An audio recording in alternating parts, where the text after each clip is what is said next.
Here. Hello, everyone. Welcome to another educational series hosted by Jessica Gould, owner of J. Gould Consulting. I have another guest with me, and I'm going to allow them to introduce themselves. Hi, Jessica. Delighted to be here with you today. My name is Barry Giardini, and I'm the executive director at the California Disability Services Association. Okay, thank you so much for being here today.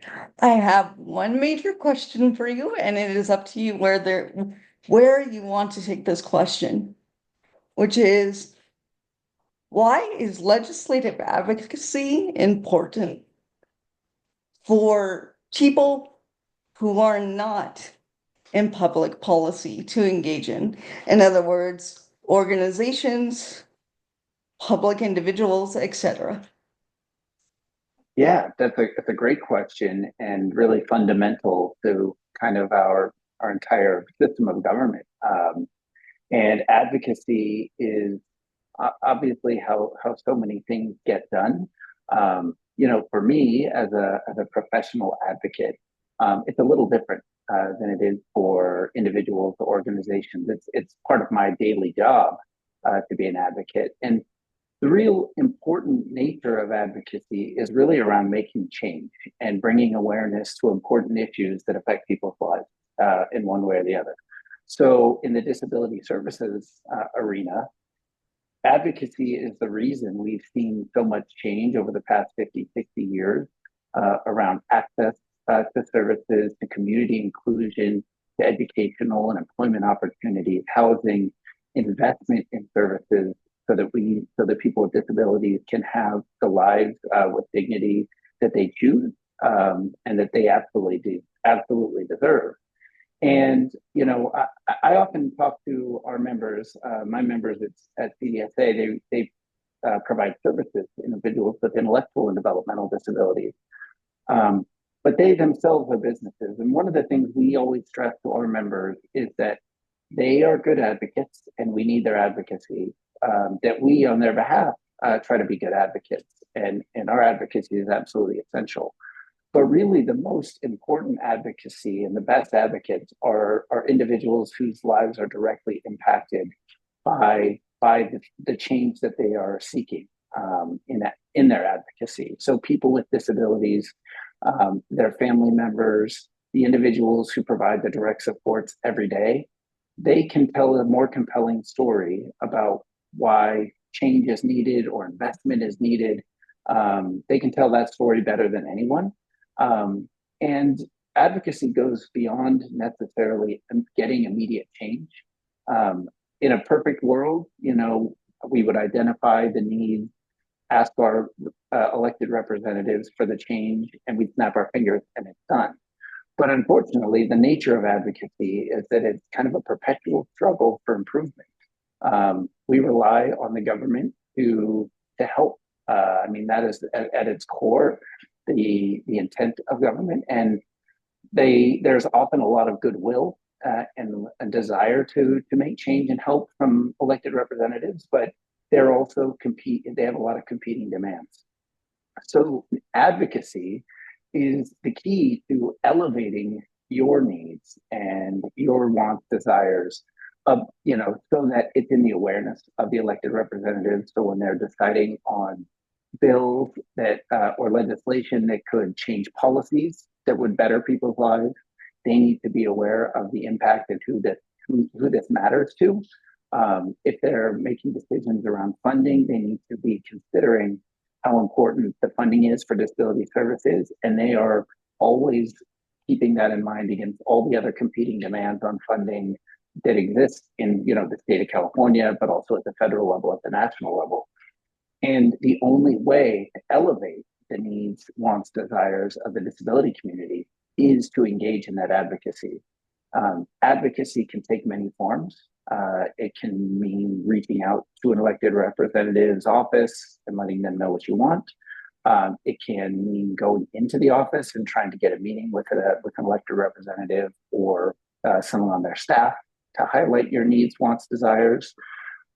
It can be writing letters. It can be using social media. It can be engaging in calls and a calling campaign. It can be rallying with fellow advocates at a legislator's office or the Capitol. Um, I always like to highlight kind of the breadth and the many ways that there are to do advocacy, because not everything works for every individual. And you don't have to feel bad if you can't engage in one particular type of advocacy.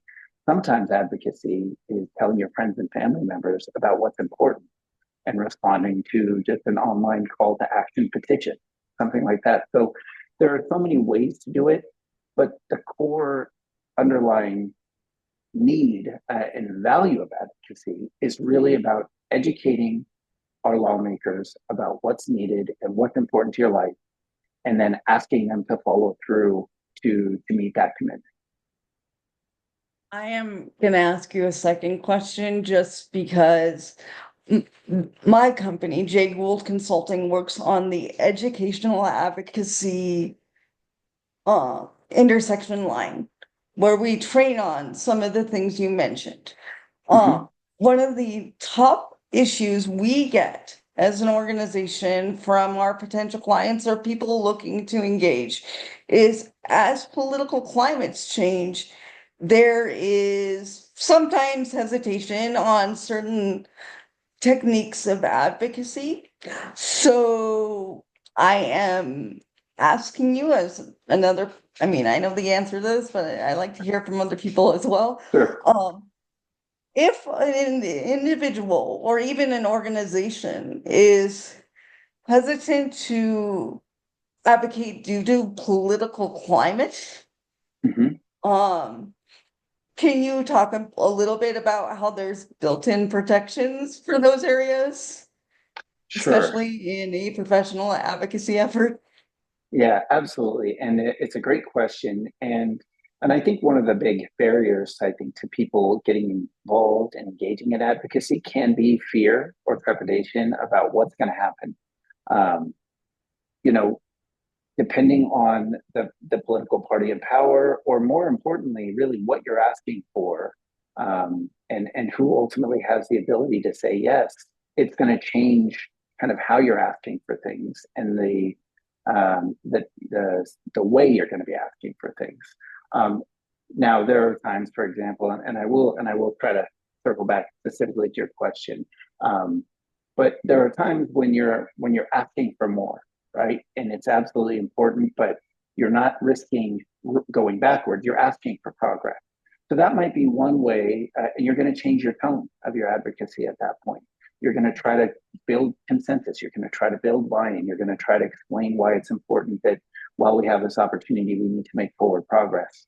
And then there are other times where you have threats to existing services, where you're actually not even talking about moving forward as a system, where you're actually just trying to prevent going backward, and losing the hard fought progress that you've made. And in those circumstances, it's often much more emotional, right? And it's as people are trying to protect what they have and the lives that they have built based on some of these services, you might need to be louder and more assertive in what you need, and so that is going to potentially change how you engage in your advocacy.